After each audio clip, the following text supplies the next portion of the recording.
እህቴን ጅኖች ቀሙብኝ አስመልሶልኝ ከዱባይ።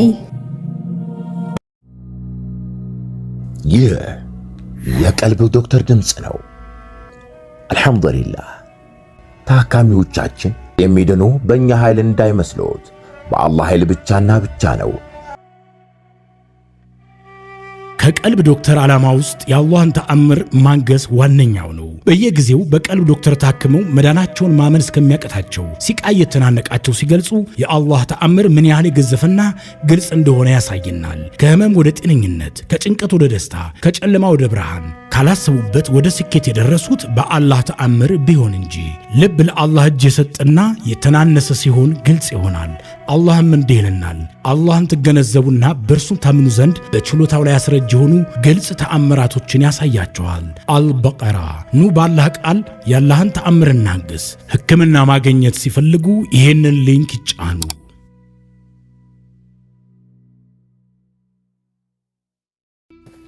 አሰላሙ አለይኩም ወራህመቱላሂ ወበረካቱሁ።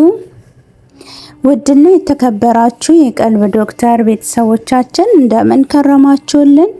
በያላችሁበት የአላህ እዝነት ጥበቃው ኃይላችሁ ያልኩኝ ዘወትር ቅዳሜና እሁድ እንደተለመደው ወደ እናንተ ይዘንላችሁ የምንቀርበው በቀልብ ዶክተር ኡስታዞች ሰበብ ታከመው የዳኑ የእህት የወንድሞቻችን እውነተኛ አሳዛኝ ልብ አንጠልጣይ ታሪኮቻቸውን ወደ እናንተ የምናቀርብበት ቀን ነውና ለዛሬም እጅግ በጣም የሚያሳዝን የእህታችንን እንግዲህ ክፍል 2 ታሪክ ወደ እናንተ ይዤላችሁ ቀርብ ያለው።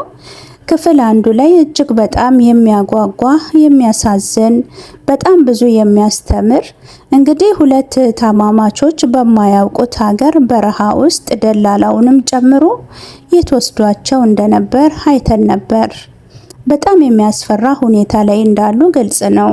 ከዚህስ በኋላ ምን ይገጥማቸው ይሆን የሚለውን አብረን በክፍል 2 የምናይ ይሆናል። ርዕሱም እህቴን ጅኖች ቀሙብኝ አስመልሱልኝ የሚል ነው። እስከ ፍጻሜው አብራችሁኝ እንድትቆዩ በትህትና በአክብሮት ጋብዛችኋለሁ። አዳዲስ ቤተሰቦችም ካላችሁ እንኳን ደህና መጣችሁ። ቻናሉን ሰብስክራይብ በማድረግ የደወል ምልክቷን አንድ ጊዜ ብቻ በመጫን ቤተሰባችን ሁኑ። የሚለቀቁ ቪዲዮዎች ቶሎ እንዲደርሷችሁ ይሆናል ማለት ነው። ባረከላሁ ፊኩም። ወደ ዛሬ ታሪክ እናምራ። እህቴን ጅኖች ቀሙብኝ አስመልሱልኝ ከዱባይ ክፍል 2። መጀመሪያ ስትንፈራገጥ የነበረችው ጥንቸል ጸጥ አለች። ፈርታ ነው እንደኛ መሰለኝ። ከዚያንም ዱላውን ወደፊቷ ጣለችውና ወላሂ በሁለት እጇ ጥንቸሊቱን አንገት በጥሳ ጣለችው። ሰው ያንን ያክል ጉልበት ግን እንዴት ሊኖረው ይችላል? ፍጥነቷ እኮ የሰላ ቢላ የቆረጣት ያክል ነው አንገቷን ብጥስ ያደረገቻት። ያ አላህ፣ እኔስ ይህንን ሳይ ደርቄ ቀረው። ጥፍሬን ጨምሮ የነዘረኝ በዚያ አሰቃቂ በረሃ ውስጥ ብርድ ነው ያለኝ፣ ነዘረኝ። ከዚያንም ደሙን አፏ ውስጥ አደረገችው። ወደኛ ዞራ ተፋችብን ነው የሚባለው። አፏ ውስጥ ያለውን ደም ሁሉ እኛ ላይ ረጨችው። እህቴ ጥምልምል ብላ ወደቀችብኝ። ወድቃ አታውቅም አላህ ከፈጠራት ጀምሮ። በቃ የፍርሃት ይሆናል ብዬ ባምንም እህቴ ግን ወደቀችብኝ። ሴቲቱ የእህቴን እግር ይዛ ትንሽ ወደ እርሷ ሳበቻት። ጠጋ ብላ እኔን ትከሻዬን ገፍታኝ ወደ እህቴ አፍ ተጠጋችና የሆነ ነገር አደረገች። ጥላን ሄደች። እርሱ ያኔ ወደ እርሷ ተጠጋት፣ አወራችው። መጣና ወደ እኔ ነይ ወደዚያ እንሄዳለኝ። እንዴ እህቴ እንደተንጋለለች ጥለናት ወደ ላይ ወጣን። እህቴ አትታየኝም። አንድ ኮረብታማ ቦታ ላይ ነው ያለነው። እህቴ ትሙት ትኑር ምንም የማውቀው ነገር የለም። ውስጤ ጭንቀት ቢኖረውም ደላላውን ጓደኛዬን ማመን መረጥኩኝ። በውስጤ ብዙ ጥያቄ ቢኖርም ልጠይቀው የፈለግኩት ግን እህቴን አሳግቼ ምንም መጠየቅ አልፈለኩም። መጠበቅ ጀመርን። ወደ 3 ወይንም 2 ሰዓት ይሆናል በግምት የጠበቅነው። ምንም ሳናወራ እሱ አንገቱን አቀርቅሮ አፈሩን ይጭራል።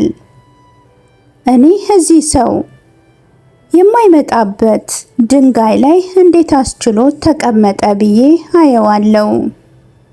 ከዚያን ደግሞ ከርቀት የሚውለበለበውን የሙቀት ወበቅ እያየሁኝ ሰው እንኳን የማይደርስበት ቦታ ስር እችን ሴት እንዴት እንዳወካት ማወቅ እፈልጋለሁ።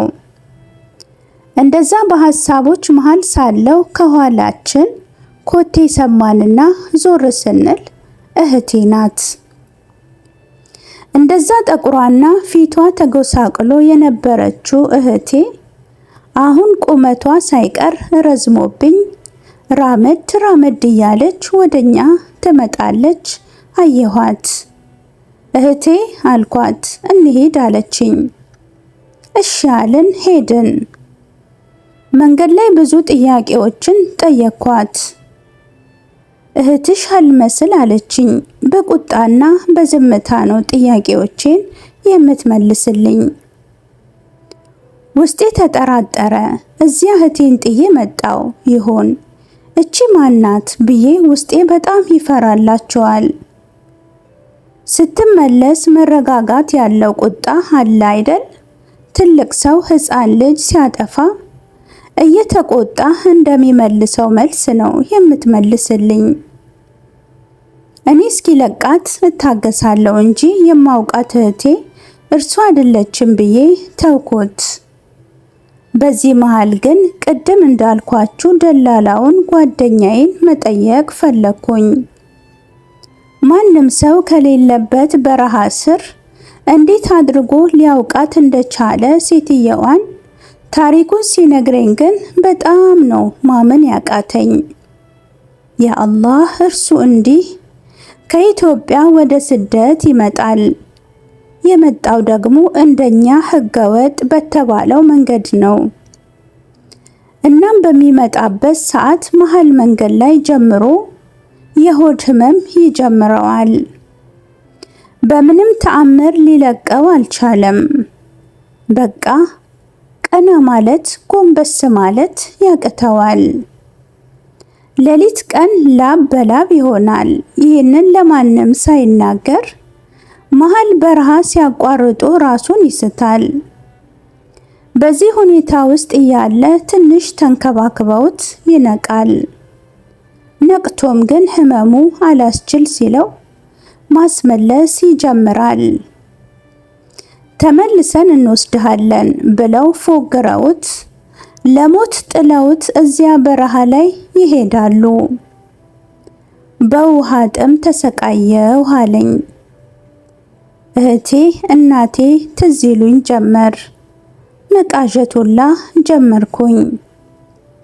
እንደዚያ ሲያመኝ የነበረው ብርቱ ህመም ልክ ውሃ መጠማት ሲጀምር መቀነስ ይጀምርና የእግር ጉዞ እየተንፏቀቅኩ ቢሆንም መራመድ ጀመርኩኝ። በዚህ ጊዜ ከንፈሬ ደርቆ ይሰነጣጠቅ ነበር። ማንም ሰው የሌለበት በረሃ ላይ ነበርኩኝ። አላውቅም ለስንት ቀናት በረሃ ላይ እንዳደርኩኝ። የለበስኩትን ልብስ እንኳን እስኪ በጣጠስ ድረስ አሸዋው ላይ ስንከባለል ሲወስደኝ ሲመልሰኝ ቆየሁኝ። አንድ ቀን ሀገሬ የደረስኩኝ ውሃ የጠጣው ይመስለኝና ስነቃ ለካ እየቃዠው ነው። የሱ ታሪክ አፌን አስከፍቶኝ ተቀምጫለሁ። እየሰማሁት ካሁን ምን ይገጥመው ይሆን እያልኩኝ። ይሄ ታሪክ ክፍል 3 ይቀጥላል። የወንድማችን ታሪክ እንዴት ሴትየዋን እንዳወቃት፣ ከዚያ በረሃ ከሞትና ከህይወት መካከልስ ምን ገጥሞት እንዴትስ ዳነ የሚለው በጣም የሚያጓጓ ታሪክ ነው። አላህ ይጠብቀን። በክፍል 3 እስክንገናኝ ድረስ ስለተከታተላችሁኝ ከልብ አመሰግናለሁ። ወሰላሙ አለይኩም ወራህመቱላሂ ወበረካቱሁ።